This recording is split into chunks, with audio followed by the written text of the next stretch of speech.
Hi, so we have Gobind with us.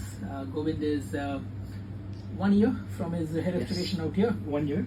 And how's it been? Oh, it's been good actually. Now, I've been looking at myself. I feel more confident. I've been out in the public at parties and everybody says, hey, you look so different. And in a good way.